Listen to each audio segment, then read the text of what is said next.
Bonjour Marion, et Bonjour Anne. bienvenue sur le podcast HPV Positive. Bah, Et, merci à toi de m'accueillir surtout. ouais, merci d'avoir accepté cette invitation parce que voilà, on s'est rencontrés quand j'ai cherché à améliorer ma communication sur les réseaux sociaux. Alors, je suis partie d'un réseau qui s'appelle Ecopreneur et ma copine Aude, qui sur Insta, c'est Écologie Mode d'Emploi, m'a parlé de toi, celle qui m'a parlé de toi. Et quand on a discuté toutes les deux, j'ai été sensible parce que même si on était dans une relation professionnelle, tu m'as rapidement fait savoir qu'en fait, tu étais très sensible au sujet que je traitais, hein, celui ben, voilà, de vouloir libérer la parole sur le papillomavirus, de vouloir accompagner aussi les femmes qui traversent cette expérience à mieux vivre leurs émotions. Et vraiment, ça m'a touché que tu sois sensible à cette cause. Et c'est avec toi que j'ai eu envie de travailler. Et aujourd'hui, ben, suite à un des derniers posts que tu as fait témoignant de ton expérience du papillomavirus, je t'ai fait la proposition de venir témoigner de ton expérience sur le podcast. Et voilà, donc merci d'avoir accepté. Bah, merci à toi pour cette proposition parce que ça me fait vraiment plaisir en fait de pouvoir venir partager mon expérience. Ouais, c'est ce que tu me disais tout à l'heure, c'est que tu Mm, avais à cœur de partager ce mm. que tu vivais parce que ben voilà, quand tu as toi-même découvert cette expérience, ben voilà, c'est ce dont tu avais besoin en fait d'avoir des témoignages et c'est ce que tu viens faire aujourd'hui. Donc ben, la première question que j'ai envie de te poser, c'est comment le papillomavirus est entré dans ta vie, quel âge tu avais, et comment tu l'as découvert, qu'est-ce qui s'est passé pour toi? Alors en fait ça a commencé du coup en 2018. Donc, euh, donc en fait je suis allée faire mon frottis alors annuel ou pas annuel parce que quand avant on nous disait ah, vous pouvez venir tous les 2 ans, tous les 3 ans. Voilà, donc moi j'étais sur les 2, 3 ans et en fait déjà il y avait un grand désert médical là où j'habitais. Donc le problème c'est que pour trouver un gynéco c'était compliqué et donc j'ai fini par trouver quand même en fait chez mes parents là où j'habitais avant, retourner voir un gynéco mais c'était 6 mois. Donc en fait je suis allée chez une sage-femme faire un contrôle tout simplement. Et, et quand j'ai reçu mes résultats, elle m'a dit, mais il va falloir aller voir votre gynéco parce que vous avez des lésions de haut grade, donc un CIN3. Et donc, me voilà en urgence chez le gynéco, en fait, qui a réussi à me recevoir. Et je me suis rendu compte qu'en fait, il y a des signes qui auraient dû m'alerter. C'est que quelques mois avant, j'avais eu des saignements hors période de règles, mais très légers, mais vraiment très, très, très, très Hmm. légers. Pour moi, c'était soit dû à des rapports et des fragilités que j'avais eues, euh, ou peut-être mon corps qui était complètement déréglé. Je me disais, bon, c'est peut-être des petites règles, ça va partir.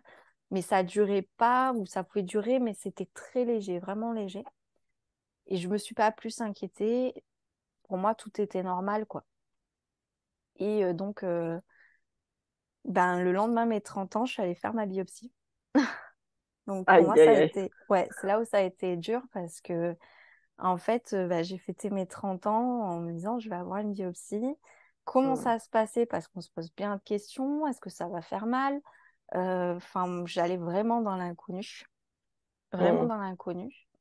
Ouais, parce que justement, ce que j'ai envie de te demander là, quand tu reçois ce diagnostic, justement, quelque temps avant tes 30 ans, quand tu reçois ça, quand on te l'annonce, comment c'est ta réaction? Qu'est-ce qui se Et passe, ben quoi? déjà, moi, je comprends pas ce que c'est.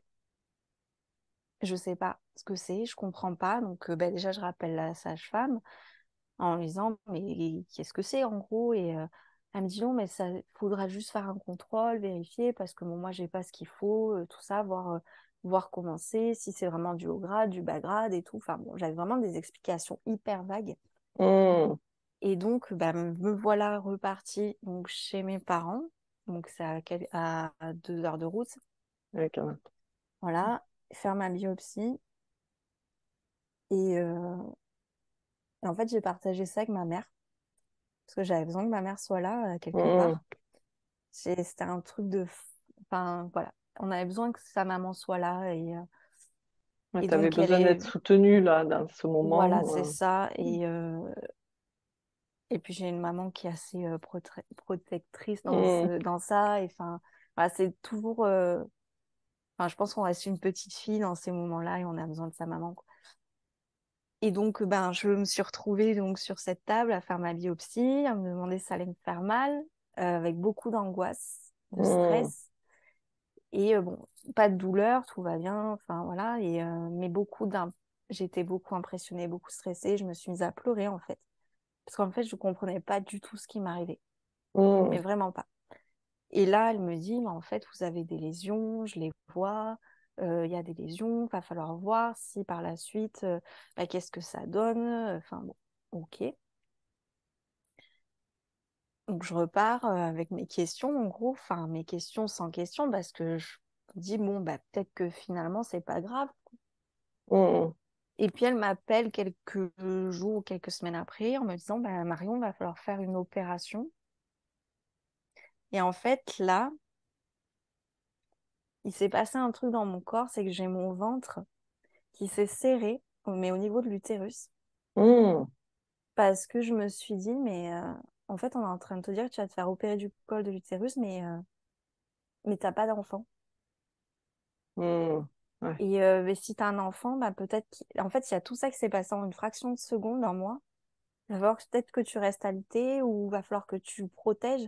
Et en fait, j'avais l'impression que je protégeais déjà le cocon que j'allais faire à un futur enfant, quelque part. Hmm. Hmm. Et là, je me suis mis, j'ai 30 ans, quoi. J'ai 30 ans, on m'annonce ça, je sais pas d'où ça sort, d'où ça vient. Et ma gynéco, en fait, elle a le temps sans avoir le temps de parler. Et elle me dit, bon, mais il va falloir aller prendre rendez-vous à l'hôpital et tout, voir quand est-ce que tu peux te faire opérer. Si tu veux te faire opérer, c'est toi qui prends la décision. Si tu veux attendre, tu peux attendre. Et là, D'accord. dans ma tête, on me laisse deux choix, en fait. J'ai ok, bon, bah, je vais voir, je vais réfléchir. Donc, elle me donne des noms, en fait, de médecins à aller voir, hein, qu'elle connaît. Voilà, et puis je raccroche et là, je sais pas ce qui m'arrive, en fait. Je comprends pas. Hmm. Je comprends pas parce qu'on me dit qu'il faut que je me fasse opérer, mais en même temps, on me dit que tu peux attendre. Et en même temps, d'un côté, j'entends le mot cancer. Hmm. Et je me dis, mais je peux pas attendre. Parce que si ça évolue, il y a 3 ans, j'avais rien. Et là, je passe direct, en fait, en haut grade, HPV 13, Hmm. Ça, 16, pardon. Et je me dis, mais enfin, ça allait à une vitesse. J'ai même pas eu le temps du bas grade, moi. hmm. Hmm. Je me dis, mais qu'est-ce qui s'est passé, en fait? Je comprends pas. Et donc, du coup, ben, je suis allée prendre rendez-vous à l'hôpital. On a fait des contrôles, effectivement. Et moi, j'ai décidé de ne pas attendre d'avoir d'enfant, sachant que Hmm. on ne sait pas, j'ai pas de date de décider d'avoir un enfant, en fait. Je me dis, je peux très bien avoir un enfant dans 3 ans, dans 4 ans, dans 5 ans, j'en sais rien. Euh, je veux pas attendre. Je veux pas que ça empire, je veux pas, voilà. Ouais, ce que Donc, j'entends là, toi, c'est que quand tu as appris ça, en fait, quand la gynéco t'a dit ça, toi, au bout du fil, c'était comme un état de choc quand même, et à mm, la fois une incompréhension parce que tu comprenais pas pourquoi on te parlait quand même qu'il fallait opérer, on te parle de cellules précancéreuses, euh, et à la fois on te dit, mais en fait, c'est toi qui décides et tu peux attendre, et du coup, en fait, tu étais complètement perdu mm, dans toutes ces informations, comme ouais, noyé par tout c'est ça. ça, en fait. Et, Mm, mm. et quelle décision prendre? Quelle était la meilleure décision? Ouais. Et donc par rapport au fait que toi, tu étais à 30 ans, et c'est vrai que chez une femme, ben, c'est le moment hein, où on se pose vraiment la question des enfants, quoi. Ouais. Et tu as ressenti comme une urgence, et d'autant plus que il y a 3 ans, le frottis était normal, et te dire que en 3 ans, tu étais passé à des lésions de haut grade, là, ça t'a fait peur et voilà, ça t'a permis de te décider, de te dire, il faut que je me fasse opérer. Exactement, ouais. En fait, bon, j'en ai parlé avec mon entourage, hein. J'en ai parlé avec mon compagnon, j'en ai parlé avec ma maman. Je lui ai dit, bon, qu'est-ce que je fais et tout. Et en fait, la décision, elle a été rapidement prise. C'est-à-dire, bon, ben, j'attends pas, quoi. Mm, J'attends pas parce que si c'est pire derrière, enfin, et ça va me changer. En fait, au début, je me dis, ça changera quoi? Ben, ça changera que je vais pas me. J'aurai la tête vide, en fait, sur ça. Et à quelque part, je n'ai pas envie de me dire tous les jours, est-ce que ça empire, ça empire, ça empire, ça mm, empire. Et, et tant pis, hein. En fait, s'il en allait de ma santé aussi à quelque part, sachant que je ne savais vraiment pas ce qui se passait. mm.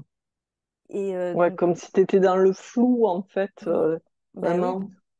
parce qu'on te parle de cellules précancéreuses, on te dit, bah, tu te dis, mais attends, si j'attends, si j'ai vraiment ce Mm, cancer du col de l'utérus, si mm, voilà, enfin, j'ai quand même cette chance-là de peut-être pouvoir me faire opérer et de pas attendre à quelque mm, part. mm, Et donc voilà, donc je suis allée faire tous les examens avant conisation. J'ai fait la conisation, donc ça s'est bien passé. mm.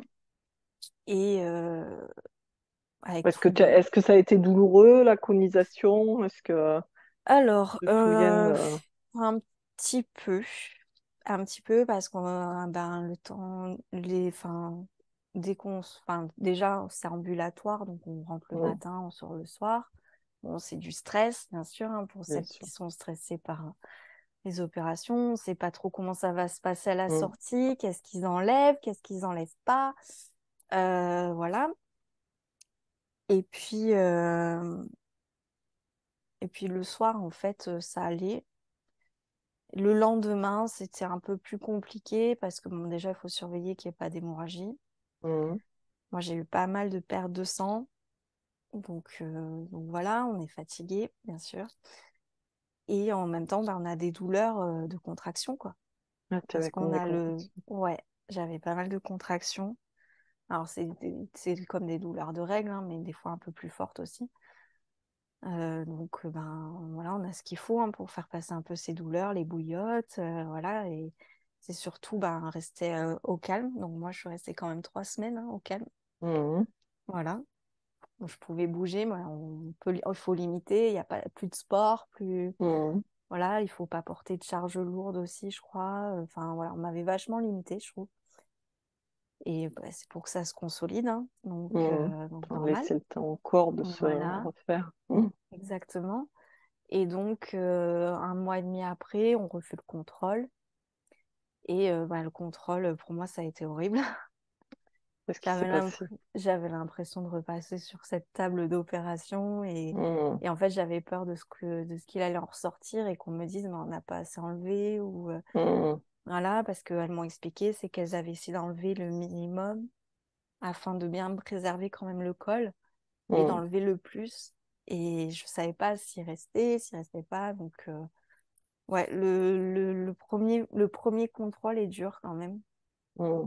Ouais, le premier contrôle, tu avais vraiment peur qu'en fait on te dise qu'on n'avait pas assez enlevé ou peut-être que ça avait Mm. été trop enlevé et que ça compromettait peut-être une grossesse. C'est ça peut-être que Il y je crois avait ça, comprendre ou aussi. qu'il reste quelque chose, hein, qui soit Que ce toujours soit, positif en voilà, fait.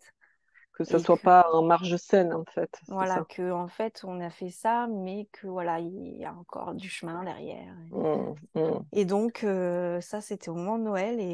Et donc là, j'ai une bonne nouvelle, c'est que mon frottis était négatif. Ouais, un beau cadeau de Et Noël. Ouais. voilà, et donc en fait, l'opération, elle avait bien été faite.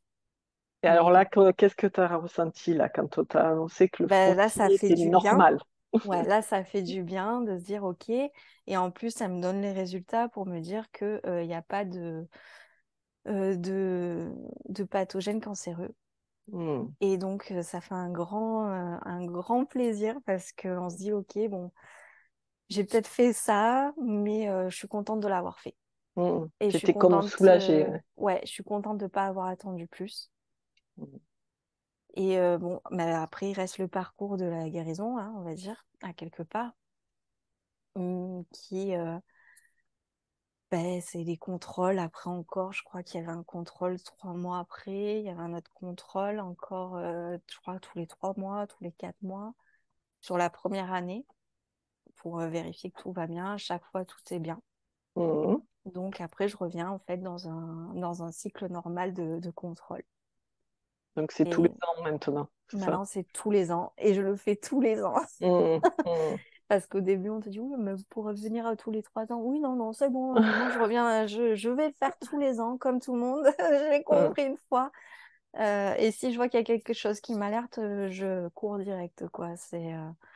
Alors, pour l'instant, j'ai pas eu d'alerte autre, mais voilà. Donc là, maintenant, ça va faire 5 ans que j'ai été opérée, là, au mois d'octobre. Et donc, pour l'instant, je suis toujours négative. Ok, ben ça c'est déjà Voilà. rassurant en fait. 5 ans de frottis normal, c'est quand même voilà la preuve que c'est pas parce que à un moment donné on a des lésions précancéreuses, le papillomavirus avec un test positif, que ça va toujours être le cas. Par Mm. contre, c'est vrai que c'est ce qu'on discutait. Voilà, comment tu vis aujourd'hui ben, les suites en fait de cette expérience. Eh ben, le papillomavirus, il fait toujours partie de notre vie. Mm, Enfin, malheureusement, j'ai envie de dire, parce que ben, moi, il me suit dans mon quotidien. Il me suit dans mon quotidien, il me suit tous les ans déjà, parce que ben, j'ai toujours cette date anniversaire. Bah, déjà, je me souviendrai toujours de ma biopsie les lendemains de mon anniversaire. Et j'ai mm, toujours cette date anniversaire de mon frottis, d'aller faire mon frottis au mois d'octobre, mm, obligatoire. Et à chaque fois, avec un peu de stress du résultat, parce que quand on les voit pas arriver, on se dit qu'est-ce qui se passe, même mm, si bah, en fait c'est normal, et que quand on ouvre l'enveloppe ou qu'on reçoit le mail ou qu'on on voit négatif, ben, on saute encore de joie ouais, de se ouais, dire, moi à chaque fois, j'appelle mon chéri, c'est bon, il est négatif. Enfin voilà, c'est une explosion de joie à chaque fois parce qu'en fait c'est un combat. C'est un combat parce que ben en fait à quelque part on est porteuse quoi. mm, Et moi, on m'a dit, hein, vous n'avez plus rien, mais aussi ça peut revenir. Donc, d'accord. voilà, il y a d'autres zones qui peuvent aussi se déclencher. On ne sait pas. Voilà, donc pour l'instant, voilà, j'ai cette chance-là que ce soit négatif. Ouais, Mais c'est comme par si malgré tout, tu ressentais toujours une épée de Damoclès au-dessus de ta c'est tête. ça. Ouais, quelque part. Mm, Donc à chaque fois, pendant un an, je me dis, ouais, c'est bon. Et mm, puis quand arrive le moment, on se dit, ben, pourvu que, voilà. Et après, dans mon quotidien, ben, c'est ce que je disais, c'est que euh, j'avais pas fait ce rapprochement et bon, à quelque part, c'est aussi un peu grâce à toi et tes podcasts que j'ai fait le rapprochement parce que depuis quelques temps et enfin même depuis en fait l'opération, sans le savoir, j'avais refait des infections urinaires, des mycoses et puis plein d'autres choses en fait. Et il y a 2 mois, je suis allée voir mon médecin parce que genre, c'était fatigant et je lui dis, mais moi, en dehors de ça, j'ai carrément, même ça me fait des brûlures externes. J'arrive plus à porter des fois de sous-vêtements. Ben, vraiment, je peux plus. Dès que j'en mets, c'est l'horreur. Pourtant, c'est en coton, c'est voilà, tout ce que vous voulez. Hein, mm. Et Hérite. voilà. Et c'est des brûlures, même après être allée aux toilettes et tout. Mais ça, je me suis dit, bon, c'est les mycoses, c'est machin et tout. Et elle me pose une question pertinente où elle me dit, mais est-ce que vous avez ça depuis que vous avez été opéré de votre col de l'utérus? Et là, je me refais le film en arrière et je me rends compte que ces brûlures externes, en fait, qui avant étaient beaucoup moins présentes, ben, effectivement, c'était déclenché à ce moment-là. Mm, Et j'avais recommencé à faire des infections urinaires à ce moment-là. Et puis des mycoses aussi. Puis il y a des moments où j'en avais moins, des moments où j'en ai eu plus. Là, par exemple, la fin d'année dernière et là, début d'année, ça a été une horreur parce que c'était en continu. Ah, C'est pour ça que quand j'en avais un, j'avais l'autre, quand j'avais un, j'avais l'autre, et puis voilà, parce que alterner, quoi. voilà, mycose, voilà. Et là, elle m'a fait cette réflexion, et je me suis dit, mais oui, mais oui. Et puis, effectivement, j'ai écouté ton podcast, Le et je me podcast suis, HPV mycose, c'est ça. voilà. Mm. Et là, bah, comme je t'expliquais, c'est que j'ai pris la chose différemment, et que bah, maintenant, je sais d'où vient à peu près la source de mon problème. Et donc, mon médecin m'a expliqué que j'avais peut-être mon pH aussi qui avait été modifié, Mm. du coup ma flore, et que derrière, on m'avait jamais en fait rétabli la flore. Ok. Voilà, donc il y avait ça. Bon, le problème, c'est que moi, j'ai un syndrome prémenstruel et qu'elle m'avait donné des ovules avec des hormones, donc c'était pas possible. Ça aide encore moins, c'est ça? J'ai été en pleurs tout le temps, donc j'ai même Ah pas oui. pu finir le traitement. Mais par contre, voilà, elle m'a donné des crèmes en fait pour soulager mes brûlures et tout ça. Et au quotidien, bah il y a ça, il y a aussi dans la partie intimité où ça prend de la place. Parce que bah, du coup, col fragile. Mm. Donc du coup, moi, ça me lance, souvent, bah, j'ai des douleurs aux ovaires derrière. Donc voilà, mais c'est comme si j'allais avoir mes règles, puis ça passe. Mais voilà, on sait aussi que quand il va y avoir ces moments-là, bah, derrière, bah, on sait, des fois ça va, et des fois, en fait, ça peut être douloureux à quelque part. Mm. Mais parce qu'on a une fragilité, quoi. Ouais, donc ce que tu dis là, c'est que même dans ta vie intime, en fait, au quotidien, tu ressens quelque chose en toi là qui angoisse en fait de ce qui va se passer après les rapports, Mm. de quelle douleur en fait, à quelle Oui, douleur tu vas devoir faire face en fait. oui, et puis comme je te disais, pour moi, c'est une partie de mon corps bah, en fait, qui est, on va dire, 80% liée au médical, quoi. Hmm. Ça, c'est super intéressant ce que tu apportes là, parce qu'effectivement, moi, on m'avait fait la réflexion à un moment donné que j'avais comme, enfin, lors d'un massage, comme pas de réflexe en fait, parce qu'il y a beaucoup de femmes, quand tu commences à Mm. masser sur l'entrecuisse, il y a un réflexe de Ouais. protection. Mm. Et comme moi, s'il était parti ce réflexe de protection, et en fait, on a lié ça avec le côté médical, le côté, ben oui, j'écarte les jambes. Moi, ça fait 30 ans que j'écarte les jambes pour me faire ausculter, voire pire, quoi, ausculter, Mm. trifouiller, biopsier, Bien sûr. coniser, etc. Et effectivement, c'est comme si ce côté gynécologique était sous-traité au corps médical et que ça demandait en fait qu'on se le réapproprie et qu'on apprenne à lier, en fait, à refaire connaissance avec notre propre intimité, quoi. Ça, Mm. je pense que c'est vraiment un point important que tu apportes. Il y a une clé Mais là-dedans. c'est exactement ce que j'allais te dire. J'allais dire, c'est comme si ça ne nous appartenait plus. Mm, mm, En fait, on passe devant tellement de médecins et de contrôles. Et enfin, moi, déjà, juste après la conisation, c'était tous les 3 mois, j'ai l'impression que, voilà, allez-y, faites votre truc, on n'en parle plus, quoi. mm, Et mm. alors qu'avant, on est un peu mal, on n'ose pas, enfin, moi maintenant, j'y vais, bah, installez-vous, bah, ouais, je m'installe, allez-y, faites votre truc, et puis, Ouais, ce que j'entends même comme un mode automatique, en ouais, fait, un c'est peu ça. comme, enfin, ça met vraiment un lien avec un peu quand on sort un peu du corps, quoi, en fait, qu'on Mm, abandonne le corps tellement c'est souffrant, quoi. Hop, ouais. on passe comme à côté, allez hop, le corps y va, et puis émotionnellement, on coupe tout ressenti, en fait. Ouais, puis même, moi, bah, quand je fais mes contrôles, j'aime bien, parce que, alors moi, je les fais chez une sage-femme, parce qu'elles sont beaucoup plus douces et beaucoup plus à l'écoute, pour moi, en tout cas. Et à chaque fois, elle me dit, bon, je vais y aller doucement, j'essaie de pas vous faire Mm. mal. Mais allez-y, en fait. Mm, Parce que mm, je pense que j'ai connu pire. Enfin, mm, voilà, Enfin, pour moi, c'est même plus. Enfin, voilà, allez-y, ça m'appartient pas. Ouais, comme si c'était un truc, là, bon, C'est allez, ça. on laisse la voiture au garage.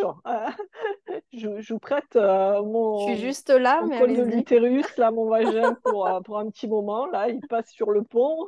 Et puis après, quand c'est fini, je m'en vais. Ouais, c'est ça. Mm. C'est ça. Puis après, c'est vrai qu'au niveau intime, du coup, c'est. Alors bon, euh, ça peut casser un peu la libido aussi, parce que ben, comme ça, on a l'impression que ça nous appartient plus. Et Mm. ouais, moi, c'est à la limite, c'est pas ce qui me. C'est une zone de mon corps que